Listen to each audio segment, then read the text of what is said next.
আরশের মেহমান করেছেন আল্লাহ, কত শান কত মান মোর কামলিওয়ালার। আরশের মেহমান করেছেন আল্লাহ, কত শান কত মান মোর কামলিওয়ালার। ও গো মদিনাওয়ালা করো করুণা, ও গো মদিনাওয়ালা করো করুণা, দিদার দাও গো শাহে মদিনা। নবীর রওজা শরীফ দেখে মন ভরে না, নবীর রওজা শরীফ দেখে মন ভরে না, দিদার দাও গো শাহে মদিনা। জোরে বলুন।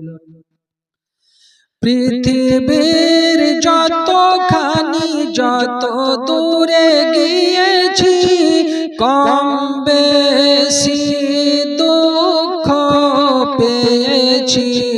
পৃথিবীর যতখানি যত দূরে গিয়েছি, কম বেশি দুঃখ পেয়েছি।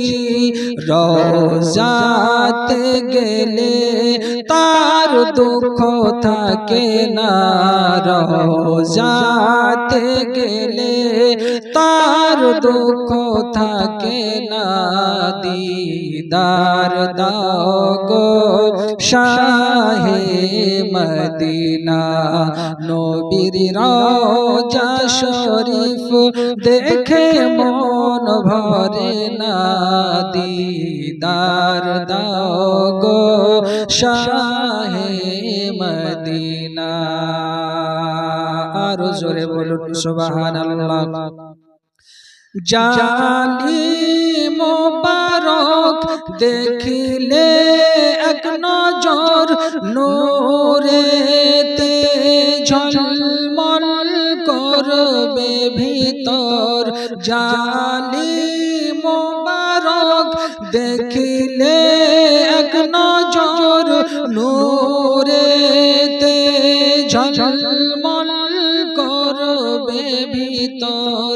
ও গো রউফুর রহিম কাছে ডাক দাও না, ও গো রউফুর রহিম কাছে ডাক দাও না, দিদার দাও গো শাহে মদিনা।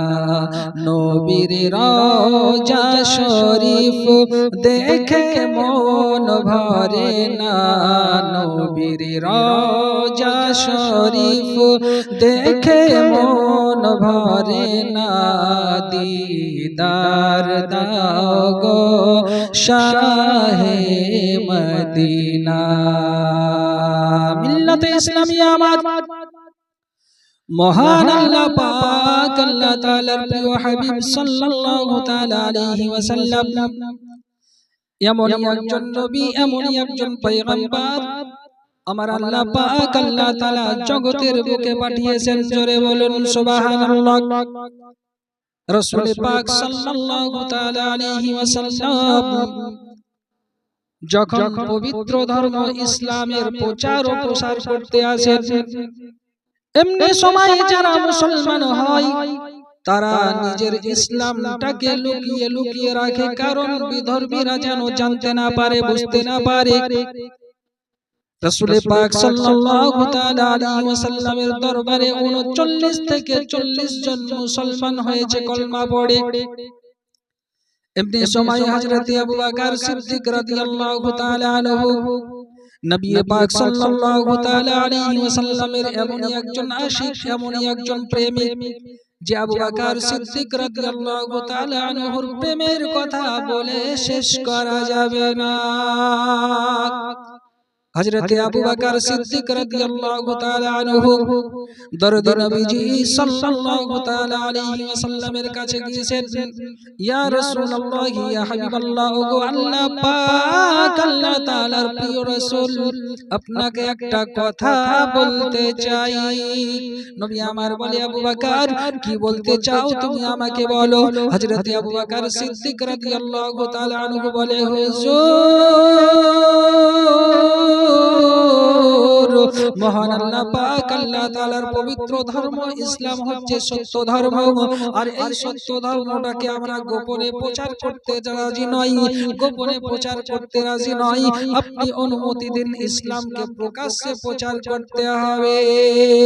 নবী আমার বলে, আবু বকর, এখন ইসলামের সংখ্যা খুবই কম, 39 থেকে 40 জন, আর একটু আস্তে আস্তে ইসলামটাকে বাড়তে দাও, এগিয়ে যেতে দাও, তারপরে ইসলামকে প্রকাশ্যে প্রচার করতে হবে।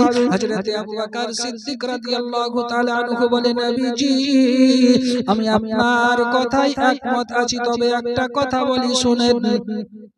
ইসলাম যখন সত্য, আল্লাহর পবিত্র কালাম যখন সত্য, আপনি আল্লাহর নবী যখন সত্য, তাহলে সত্যটাকে আর গোপন করে প্রচার করতে চাই না।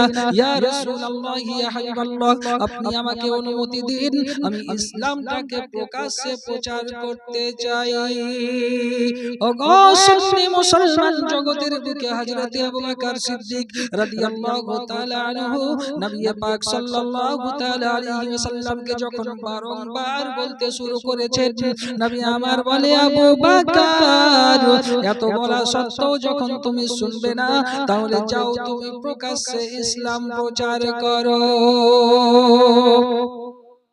নবী পাক সাল্লাল্লাহু তাআলা আলাইহি ওয়াসাল্লাম হযরত আবু বকর সিদ্দিক রাদিয়াল্লাহু তাআলা আনহুকে প্রকাশ্যে ইসলাম প্রচারের অনুমতি দিয়ে দিলেন। আব্বাজান, আমার ভাইজানেরা, ওগো আমার সুন্নি মুসলমান জওয়ান যুবকেরা, মহান আল্লাহ পাক আল্লাহ তাআলার প্রিয় হাবিব সাল্লাল্লাহু তাআলা আলাইহি ওয়াসাল্লামের অনুমতি পাওয়ার পর হযরত আবু বকর সিদ্দিক রাদিয়াল্লাহু তাআলা আনহু লোকজনকে সঙ্গে নিয়ে পবিত্র আপনার কাবা বাইতুল্লাহর কাছে চলে গেলেন। মসজিদে হারামে আপনার চলে গেলেন। মসজিদে হারামে যাওয়ার পর হযরত আবু বকর সিদ্দিক রাদিয়াল্লাহু তাআলা আনহু আপনার কিনা কাবা বাইতুল্লাহর কাছে গিয়ে আপনার খুতবা দিতে শুরু করেছেন। ইসলামের সব প্রথম খুতবা যিনি দিয়েছেন তিনিই হচ্ছেন হযরত আবু বকর সিদ্দিক রাদিয়াল্লাহু তাআলা আনহু। জোরে বলুন সুবহানাল্লাহ। হযরত আবু বকর সিদ্দিক রাদিয়াল্লাহু তাআলা আনহু মসজিদে হারামে যখন খুতবা দিচ্ছেন, বক্তব্য দিচ্ছেন, ওগো মক্কাবাসীরা, তোমরা যে আগুনের পূজা করো, এই আগুন তোমাদের খোদা হতে পারে না। তোমরা যে মূর্তির পূজা করো, এই মূর্তি তোমাদের খোদা হতে পারে না। যদি আল্লাহকে এক বলে বিশ্বাস করতে হয়, তাহলে মহান আল্লাহকে এক বলে বিশ্বাস করো। মহান আল্লাহ পাক আল্লাহ তাআলার প্রিয় হাবিব সাল্লাল্লাহু তাআলা আলাইহি ওয়াসাল্লাম জগতের বুকে আগমন করেছেন, এ নবীকে নবী বলে বিশ্বাস করো। আল্লাহ পাক আল্লাহ তাআলার বান্দা হযরত আবু বকর সিদ্দিক রাদিয়াল্লাহু তাআলা আনহু যখন এইভাবে বক্তব্য দিতে শুরু করেছেন, বাবা, আপনার কি না মক্কার কুরাইশের লোকেরা, কাফিরের লোকেরা হযরত আবু বকর সিদ্দিক রাদিয়াল্লাহু তাআলা আনহুর উপরে ঝাঁপিয়ে পড়েছেন, মুসলমানের উপরে আপনার কিনা ঝাঁপিয়ে পড়েছে। হযরত আবু বকর সিদ্দিক রাদিয়াল্লাহু তাআলা আনহুকে আপনার কিনা মারতে শুরু করে দিয়েছেন। বাবা, এত মারামারি হযরত আবু বকর সিদ্দিক রাদিয়াল্লাহু তাআলা আনহুর মাথা খানাকে আপনার ক্ষত বিক্ষত করে দেয়, নাক মুখ চোখগুলোকে ক্ষত বিক্ষত করে দেয়।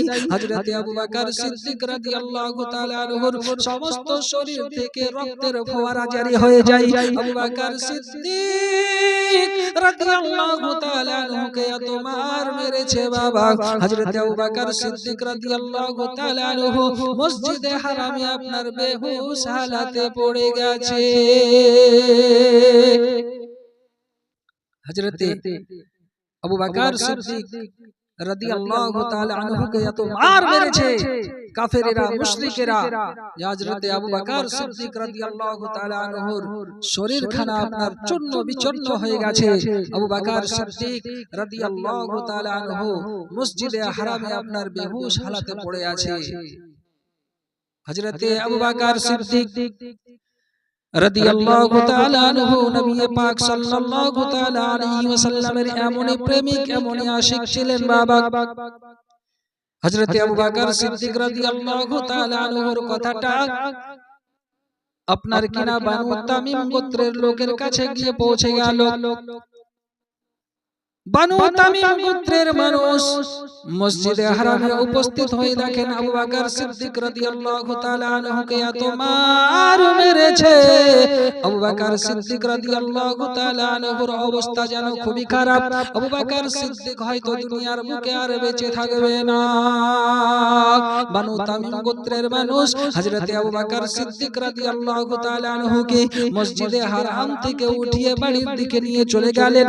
বাড়িতে যাওয়ার পর আবু বকর সিদ্দিক রাদিয়াল্লাহু তাআলা আনহুর বংশের মানুষ আপনার কিনা মসজিদে হারামে আসার পর এলান করলেন, ঘোষণা করলেন, ওগো মক্কাবাসীরা, ওগো কাফেরেরা, তোমরা কান খুলে শোনো। যেভাবে আবু বকরকে তোমরা মেরেছো, আবু বকর ক্ষত বিক্ষত হয়ে গেছে।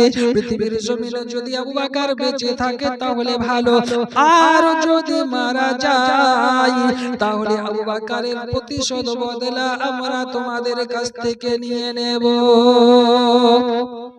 আব্বা জান, আমার ভাই জানেরা, ওগো আমার জওয়ান যুবকেরা, মাথায় রাখুন, হযরতে আবু বকর সিদ্দিক রাদিয়াল্লাহু তাআলা আনহুকে মসজিদে হারাম থেকে বাড়িতে নিয়ে যাওয়ার পর সমস্ত মানুষ আবু বকর সিদ্দিক রাদিয়াল্লাহু তাআলা আনহুকে ঘেরাও করে দাঁড়িয়ে রয়েছেন। কখন যেন আবু বকর সিদ্দিকের জ্ঞানটা ফিরে আসে।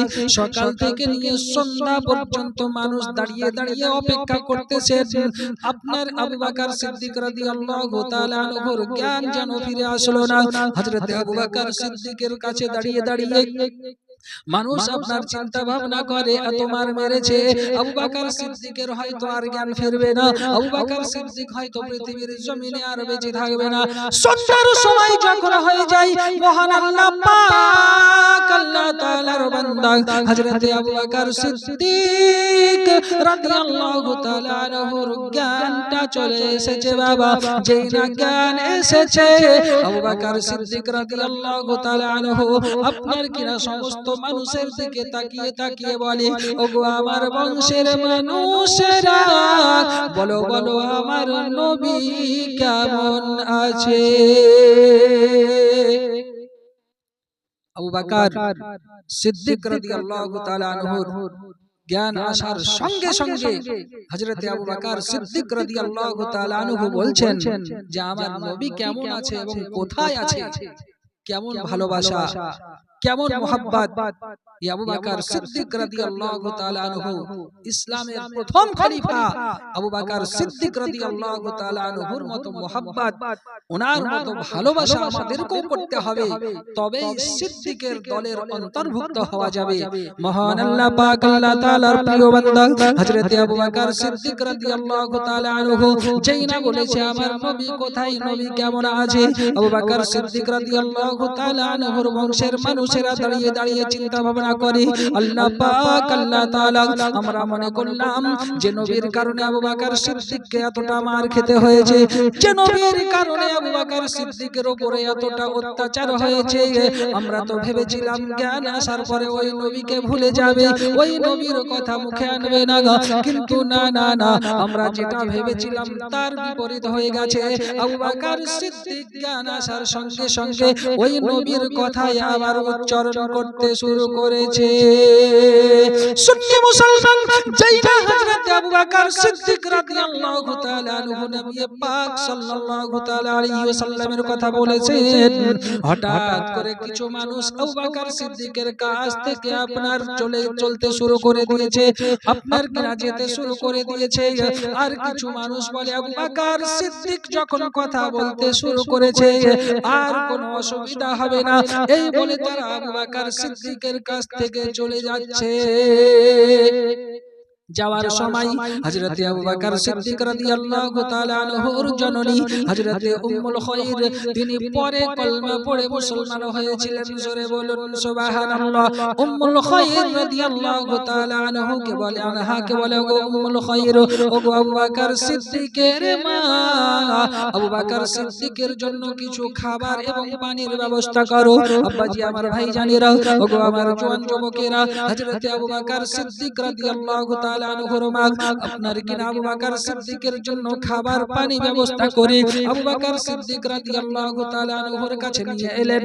আসার পর আবু বকর সিদ্দিককে বলে, আবু বকর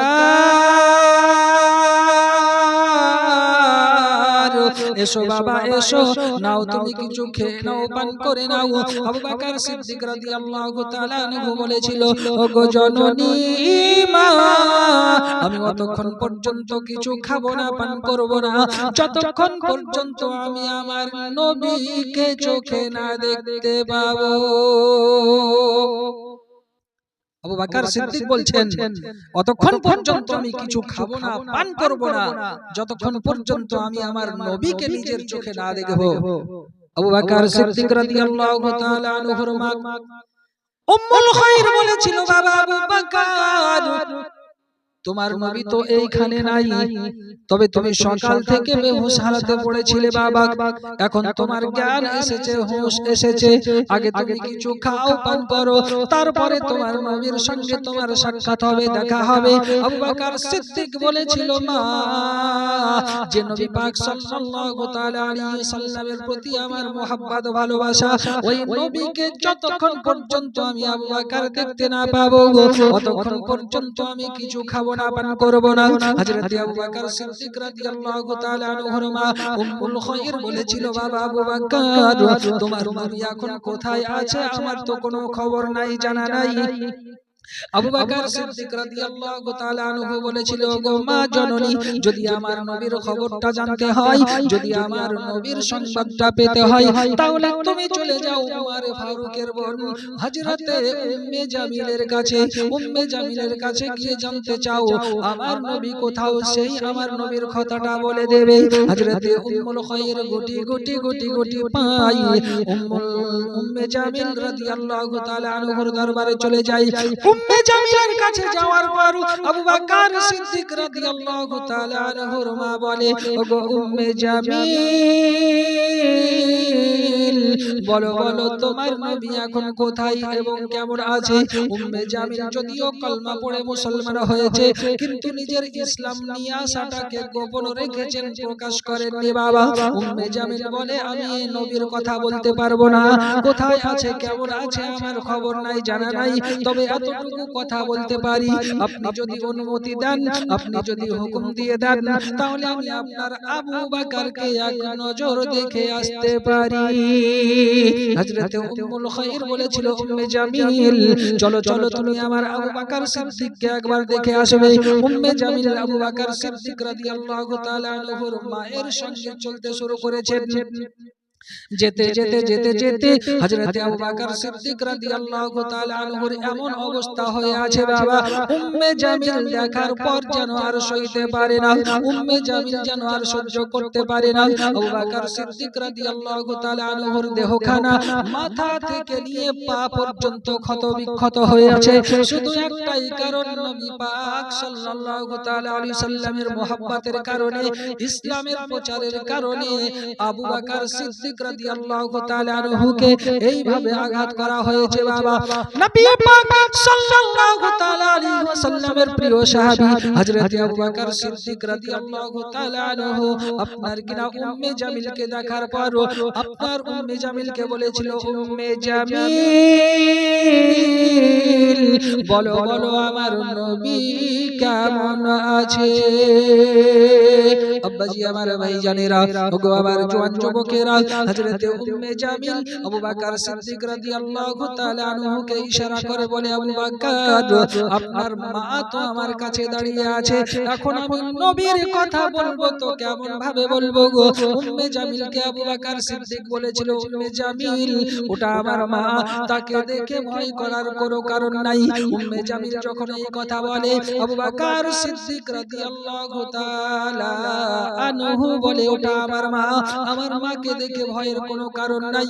সঙ্গে সঙ্গে উম্মে জামিল বলে, আবু বকর আমার নবী এখন হযরত আরকাম রাদিয়াল্লাহু তাআলা আনহুর বাড়িতে আছে, আমার নবী আল্লাহ পাক আল্লাহ তাআলার দয়াতে ভালো আছেন, সুস্থ আছেন, জোরে বলুন। উম্মে জামিল বলছেন আমার নবী এখন ভালো আছেন, সুস্থ আছেন।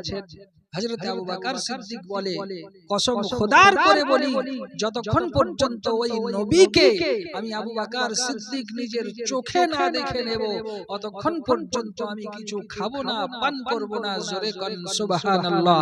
আবু বকর সিদ্দিক রাদিয়াল্লাহু তাআলা আনহুর মা হযরতে উম্মুল খায়র বলে, আবু বকর সিদ্দিক যখন কসম করে নিয়েছেন, তো যতক্ষণ পর্যন্ত নবীকে সে না দেখবে ততক্ষণ পর্যন্ত সে কিছু খাবে না, পান করবে না।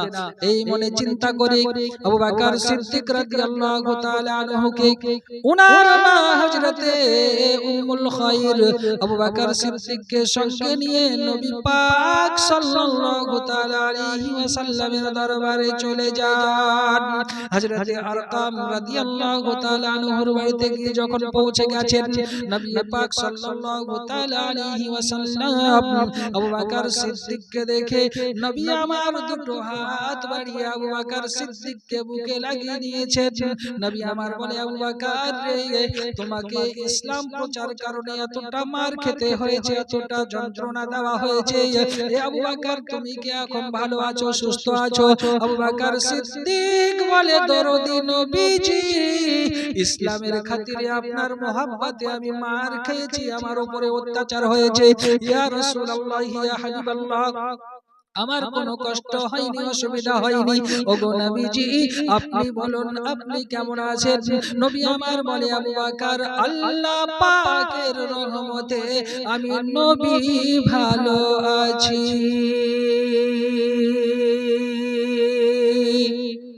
আবু বকর সিদ্দিক রাদিয়াল্লাহু তাআলা আনহু বলছেন, আল্লাহ পাক আল্লাহর দয়াতে আমি নবী মুস্তাফা ভালো আছি। আব্বাজি আমার ভাই, এই আবু বকর সিদ্দিক রাদিয়াল্লাহু তাআলা আনহুর মতো মোহাব্বত, সেই আবু বকর সিদ্দিকের মতো ভালোবাসা আমাদেরকে করতে হবে। কারণ আমার আবু বকর সিদ্দিক শুধু ইসলামের খাতিরে নবী পাক সাল্লাল্লাহু তাআলা আলাইহি ওয়াসাল্লামের ইশক মোহাব্বতে নিজে এতটা কষ্ট সহ্য করেছেন, কিন্তু নবী পাক সাল্লাল্লাহু তাআলা আলাইহি ওয়াসাল্লামের নিয়ে আসা ইসলাম, নবী পাকের মোহাব্বতে ভালোবাসায় বিন্দু পরিমাণ আঁচ লাগতে দেয়নি। জোরে বলুন সুবহানাল্লাহ। আমার এই মনের সেই কামনা সোনার মদিনা, জোরে বলুন সুবহানাল্লাহ। আমার এই মনের সেই কামনা সোনার মদিনা, আমার এই মনের সেই বাসনা সোনার মদিনা, মনের মাঝে আছো তুমি,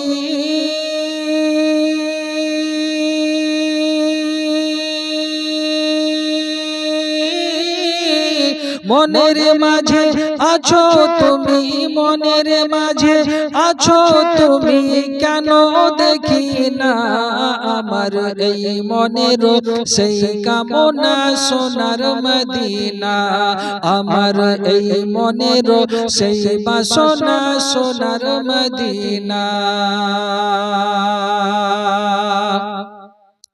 সবুজ গম্বুজের নিচে একটু দাঁড়াবো, আমার প্রিয় নবীজিকে সালাম জানাবো। সবুজ গম্বুজের নিচে একটু দাঁড়াবো, আমার প্রিয় নবীজিকে সালাম জানাবো। যাহার প্রেমে পাগল হয়ে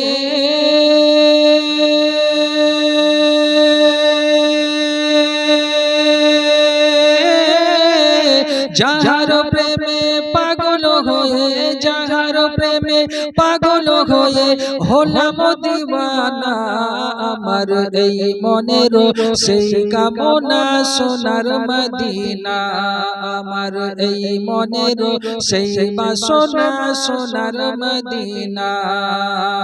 মনের মাঝে আছো তুমি কেন দেখি না, আমার এই মনের সেই বাসনা সোনার মদিনা। আরো জোরে বলুন সুবহানাল্লাহ।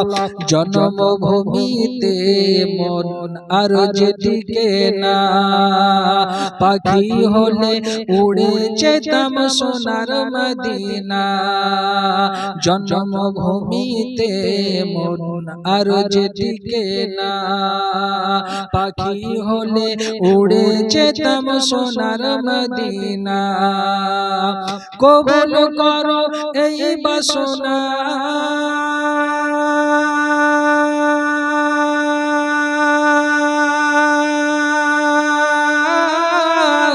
কবুল করো এই বাসনা, কবুল করো এই বাসনা। ও হে রব্বানা, আমার এই মনের সেই কামনা সোনার মদিনা, আমার এই মনের সেই বাসনা সোনার মদিনা।